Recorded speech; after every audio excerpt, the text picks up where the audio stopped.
Hi everybody, I'm Daniel Gutierrez at dgutierrez84 and welcome to It's Virtually Lunch. For those of you who don't know, I actually do a live stream every Monday and Thursday at 6 p.m. on Twitch. It's twitch.tv/It's Virtually a Podcast. You can also find us at It's VRA Podcast on Twitter and at It's Virtually a Podcast pretty much everywhere else. I'll put the links in the description below. But this is It's Virtually Lunch. I wanted to do a bit of a 360 podcast because I love VR. I love capturing everything. So this is actually done in 360. But for this episode, you don't need to necessarily watch this in 360 because I'm not in an area where, I am. You could take a look around. I'm at a beautiful park. We got people sleeping. We got people over there. It's all good. It's chilling.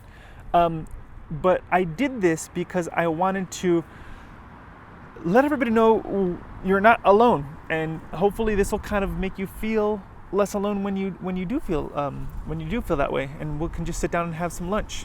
If you watch our show, It's Virtually a Podcast, we talk about food sometimes. Normally crappy, disgusting food, but I wanted to talk about good food, delicious food.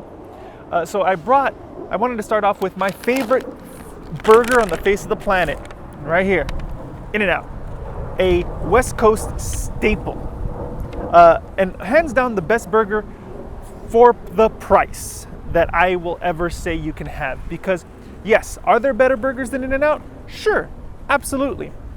But I can't tell you how consistently delicious they are versus how much you're spending. To get a burger this equivalent and delicious in a restaurant, you're spending $15-20. But here, I got 2 burgers, fries, a drink, the whole shebang for $12. Now, it's a little bit windy, so I do apologize if you get the wind. Hopefully you won't get too much wind and you're gonna hear some stuff in the background. But this is kind of also a little bit of a test. And it's squeaky time for everything else. Nonetheless, let's get into it. So again, today for lunch, I got In-N-Out. Now, when it comes down to In-N-Out, you need to make sure that you have one thing and one thing always on hand. Whenever you order it, spread. That's what this is called.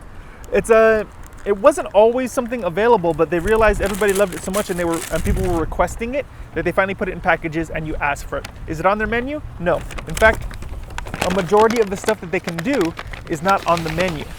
And that's because they have a very, very basic menu. We're going to get into the fries in a minute. And since I didn't get a plate, I'm just going to tear open this bag right here.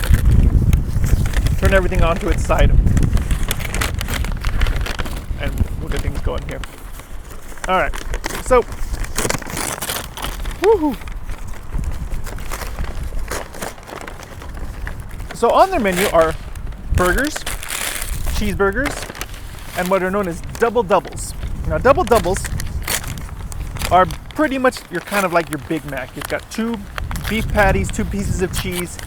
It has 3 buns, I believe. No, just 2 buns. So it's basically a double cheeseburger if you think of it like that. Oh boy, the wind. It's gonna be real fun today. Let me put it on this side. Take a look at this. Simple, basic.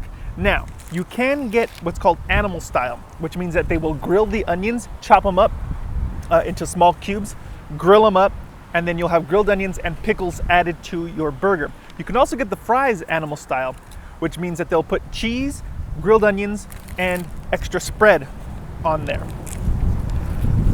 I used to get that all the time. The calorie count is kind of high, so I'm kind of keeping it semi better for me. So I just opted to ask for extra spread, and really that's what you get it for. Yes, you can enjoy the onions and the cheese, but it's the spread. It's the spread. Now this has been the biggest criticism. Take a look at their fries, right?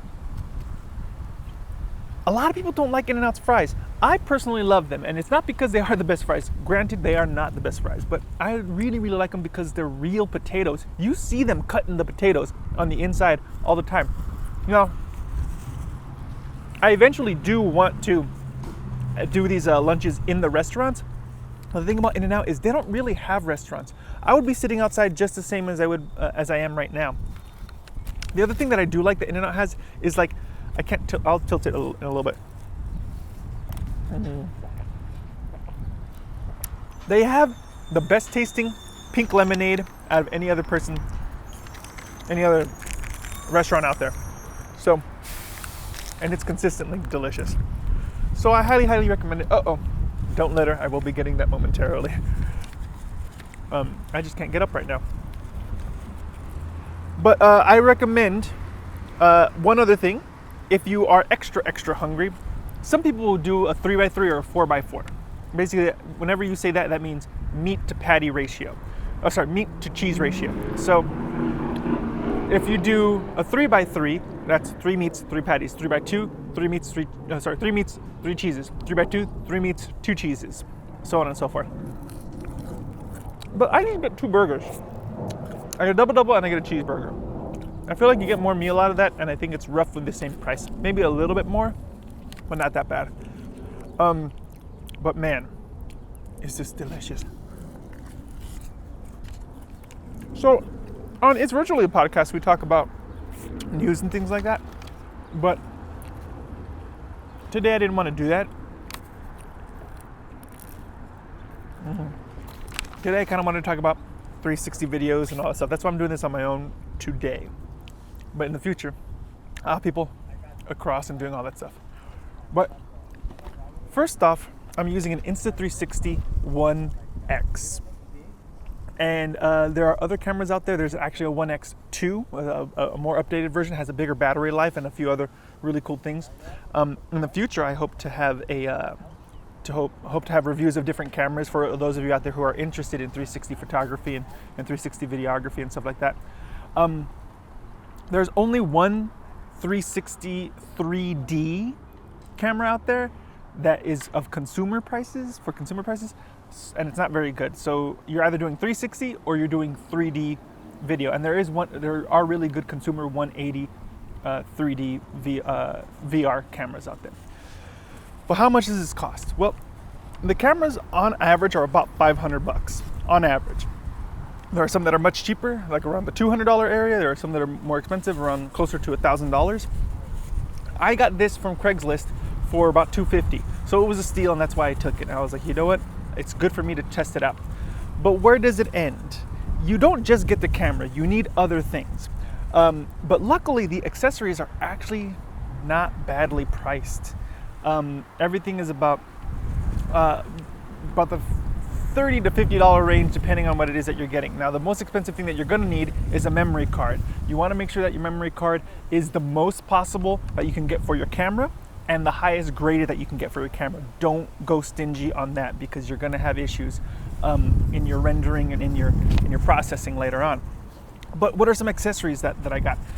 Really, really cool. First off, I'll show you some footage. This right here is a car mount. I put it both on the outside hood on my car and on the inside of my windshield when I was ordering at In-N-Out, and man, it worked really well. I'll let you check out some footage right now. After eating, it worked really well. You'll see my face sometimes, and I'm a little scared for when it was on the outside of my hood because I hadn't tested it. What you have to make sure though, if you do get this, clean the surface area of that this is going to be on, and also clean this surface area. You don't want any dust, because the dust can actually loosen it up, let some air in, and then it comes right off. But the number one thing everybody must get is the invisible selfie stick. There are different kinds out there on the market, and actually this is called the Bullet Time invisible selfie stick. There are different ones out there, but it'll allow me, and I'll show you some footage of this right now too. With the tripod that this is on, I can connect it right here to the end of the invisible selfie stick and roll it around. Now, the cool thing about most 360 cameras is that the selfie stick will become invisible in your rendering. It just automatically takes it out, the AI. So you'll only see your hand, basically, and whatever else is holding it. If you're holding it like this, you'll see your hand again, and the selfie stick should still also be gone. Sometimes your hand can get a little bit distorted though, but it's pretty cool. I also got this, it's like a vest, something like this. the vest, you put it around, stick it to your chest, like such, and you clip the camera on here. I went to ET Park earlier, and ET Park is famous here in the valley because this is where all the kids were riding on their bicycles to get away from the feds in the movie E.T. So definitely highly recommend if you're out there just to stop by, say hello. It's an extremely small park, but I have a lot of memories there growing up as a kid. I went there earlier, did some tests with all of these things. Did the vest, I did the invisible selfie stick. I don't really like the vest too much, and I don't know what it can be used for. I'm still trying to figure that out. Now, ideally, I would love it if I got a lightweight stick. This is kind of heavy, the invisible selfie stick that I got. I'd like a lightweight stick to attach to my chest to kind of protrude or just go out further away from me so I can kind of do a walking, talking kind of vlog. But they do have a piece that goes to your belt that you attach to your waist, and you can stick it on there. It looks ridiculous though. I don't know what else to say. Here we go, first bite.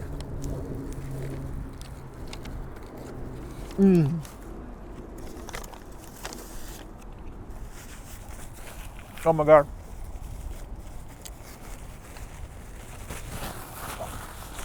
I can't tell you how good In-N-Out is. I really can't tell you how good it is. It's always juicy. Right amount of grease. Everything.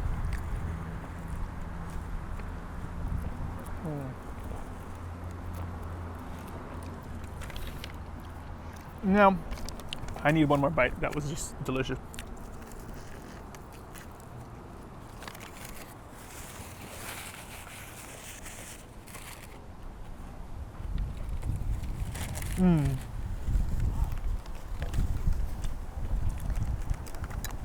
Now, this also comes, I got a package of stuff. It came with the vest and this wrist strap and one other piece that I'll show you momentarily. But the wrist strap is supposedly for like when you're doing rides on like roller coasters and stuff, which I'm excited to test out, but I haven't had a chance to really test out. Holding my arm out like this just doesn't seem feasible or anything like that. It also came, or not that it's not feasible, it just doesn't seem better than the selfie stick. I think just, if you're gonna do that, just hold the selfie stick. But it also comes with like a clip, very, very heavy duty clip that you can attach to a backpack, or you can attach to a table or anything like that. That is that stays still and it'll keep you right there. So if you have like a backpack and you just clip it to the backpack, the camera will be right here, and you can see over your shoulder and all around. I'm into ghost hunting. Do I believe in ghosts? Every day, less and less. But I like the idea and I think it's fun. I just like the thrill and things like that. One of the issues that I have with people who do ghost hunting and claim to have real, legit ghost experiences is I can't see what's behind them sometimes. I was watching a video yesterday and this dude, there was clearly enough time for somebody to shake a doorknob. He goes out, he looks to the right, and if they were on the left, they could have gone in and hid somewhere real quick. So having a 360 in a ghost hunting situation would prove and disprove a lot of things. I just like the 360 cameras all around. Nothing is hidden. Like you have behind you, I can't hide that balloon that's just stuck there. Should have cut it off, but I wanted it to be real. So there's that. Now the thing that I really do like, but it looks so stupid, is this. The head strap. You put the camera right here, you just set it up, clip it in, and you walk around. I actually met a guy, his name was Richard, really cool guy, at the park. He was playing basketball and I asked him if he could, do some moves for me. So this is what that looks like. I love the idea of a 360 story, 360 movie. So I'm going to use this a lot for that purpose, where you would be in the POV of a character. I don't know if it's the main character, it just kind of depends on how you tell the story, I guess. We'll see what happens.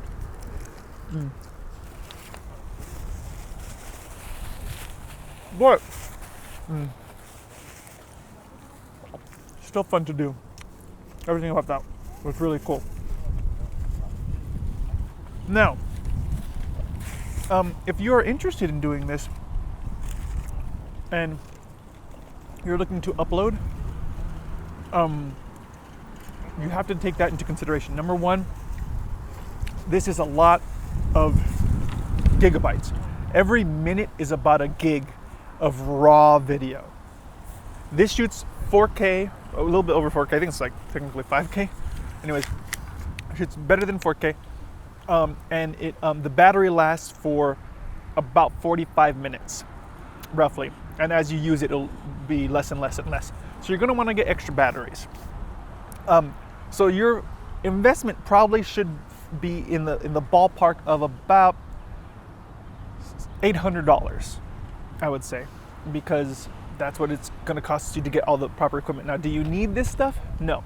I say $800 just because you're going to at least need an extra hard drive, a good memory card, and you want to also see this. Now, how do you look at your 360 footage? Well, the truth is, yes, you want to get a good VR headset, sure, just because VR is awesome.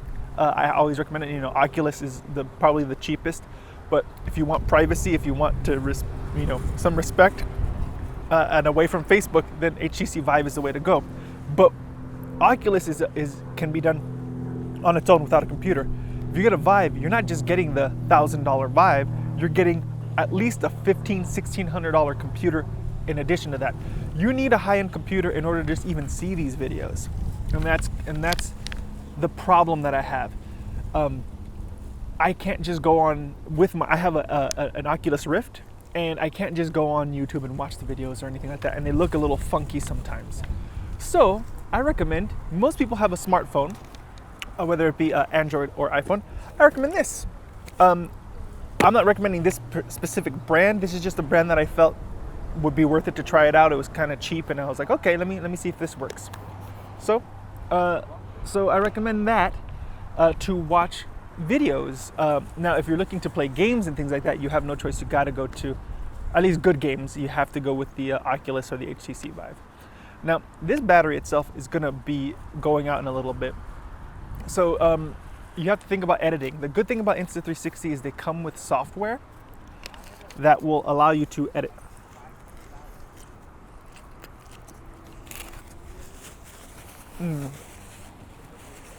To an extent.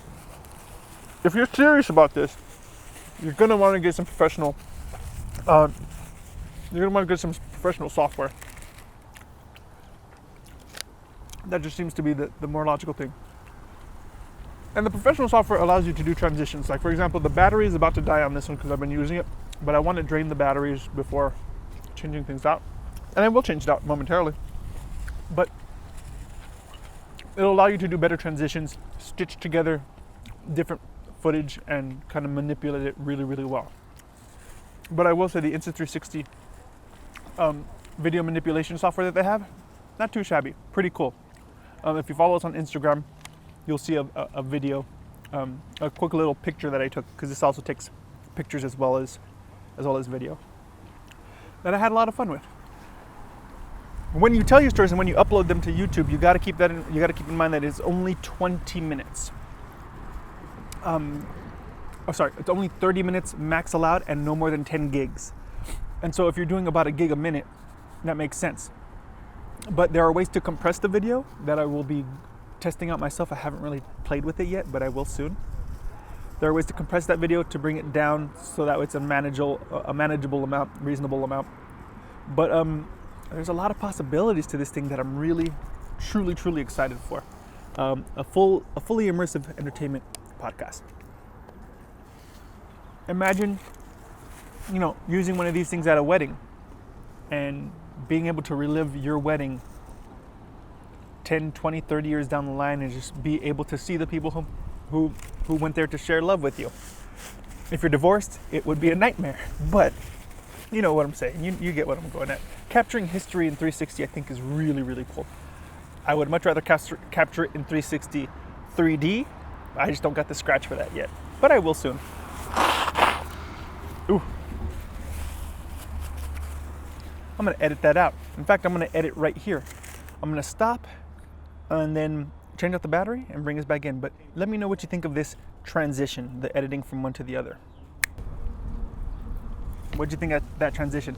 One of the cool things about the 360 cameras is if it stays still, I could potentially talk to myself if I do it right and I time it all out. But it's a bit tough. But I'm gonna try it out one time when I have the time and the knowledge to do it. That'd be pretty cool. One thing I do want to say is that this camera gets hot. It gets hot real fast. And actually just right now I had some issues turning it off to try to change out the battery. So we'll see. It's still new, still fun. I mean, it's not extremely new. The technology has advanced quite a bit to the point where it's kind of a viable thing to get. And you don't need to do 360 videos on this. You can actually do regular, HD videos, and this will be great because you can choose which section you want to see, and you're always in focus. You're always in front of the camera. You don't have to worry about your position. You just set it up and you go. I think it's pretty cool. Connects to your phone, so you can see exactly where you're at before you hit the record button. If you have an earlier iPhone version, you may not be able to see the video while it's recording or manipulate it while it's recording, but you can see prior to it recording the setup, what everything looks like, and then there you go. For those of you who are used to making videos and just putting all the junk behind you, in 360, everything needs to be clean. And that's gonna be a pain in the butt. Nonetheless, I'm home. I had an amazing lunch. I had an amazing time with you guys. Thanks for having lunch with me. We'll be doing this again every week. I don't know what day I'm gonna be putting this up. Ideally, I'd like to put this out every Wednesday. Just due to the nature of how to, edit the footage and export the footage and do all this stuff, it won't be timely. I may record something 3-4 days prior, maybe even a week prior, and that's what it's just going to have to be, just because of, again, the nature of the beast. But there will be times where I can live stream, and that's only if I can get proper upload speed. Thanks, Spectrum, for being crappy. Nonetheless, if you want to hang out and chill and actually talk to us live, now we will be live streaming every Monday and Thursday, 6 p.m. Pacific time, right on Twitch. You're going to have a good time. We talk about technology. We talk about internet stuff. It's mostly funny things. It's not like you have to know a lot about technology or even care about it. And in fact, this is probably the most technical kind of video I'm going to be doing. For the most part, we're just going to chill, eat, and enjoy, talk about food, and maybe have a special guest or two. And hopefully actually eat in a restaurant. We'll see. All right, everybody, have a great one. We'll see you next week.